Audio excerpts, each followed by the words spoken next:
So, this is the T-55AM1,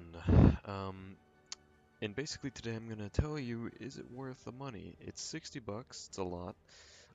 Personally I wish everything was like, free, but it's not good.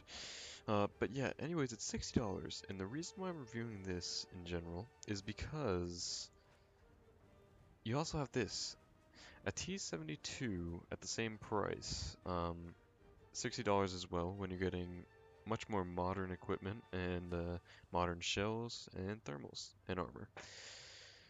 But in my honest opinion, I still think the T-55AM1 is worth the price. And the reason why is because if you notice, it's still at the same tier as the T-72, meaning you can research just as much as you could with this. And that is very nice, and it means that as far as researching is concerned, they're both the same, and therefore the price really doesn't affect it too much there. Not only that though, it performs pretty damn well at 8.3. I mean, you get access to a missile, and not many people use it, honestly. Most people use 3BM25, not the best round, but this missile, honestly, is one of the main selling points of this tank for me. And the reason why is because you get this on a stabilized platform, right? With a with an okay reload, it's not horrible. Um, and you know, if you want to use a kinetic round, you get a laser rangefinder and everything, and you get pretty good armor for the tier. Um, it's really good. The 9113 is a decent missile for 8.0. It's nothing like, the Warrior with their Milan 2s, but it's really good in my experience because not only can you use this thing to take down tanks easily, multiple occasions I have used this thing to take down AH-1Gs and UH-1Ds, etc. And it works flawlessly. You can even take down aircraft, if that's what suits you, if you can do that. Um, and yeah, it's really nice. And about the armor, what I was saying earlier, it is really good for 8.3. I mean, um, it's basically just slapping on composite onto the original armor layout. As you can see here, it's just, yeah, exactly that. Same thing with these. I wish this covered more of the turret, but what are you gonna do? Personally for me, this armor does an actually decent job at stopping heat FS shells. As far as ATGMs are concerned, the only ones you're gonna be stopping really are the I'm not gonna pronounce that, but the MGM 51B. That's probably the only one you're really going to be stopping, and I don't know if that can stop it directly at a front hit, maybe slightly angled like this. But it's still good because, weak heat FS shells, like even 400 millimeter, it'll stop, which is important on the front plate. But not only that, it can also easily stop at 8.3. This thing gets down tiers a lot, and hear me out. This thing can easily stop a variety of saber rounds, and I mean it, especially from Britain with their discarding saber rounds on the Centurions. You will get down tiered to 7.7, I'm telling you, and you will face this round right here on the Centurion Mark 10. It has no chance against this vehicle whatsoever. Of course, the weak spots, of course, those are a pretty good spot for them to hit, especially this. But the upper front plate is really good at stopping these rounds, and you will encounter them at this tier. So yeah, the armor is good.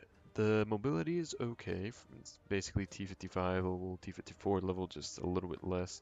Um, and yeah, it's overall a really good platform. The survivability is decent. I mean, if someone does actually make it through your upper front plate, chances are they may hit the fuel tank or this huge ammunition first stage ammo stowage or ammo stowage. I don't know if it's first stage, but they may hit that, and yeah, you're in for a surprise there.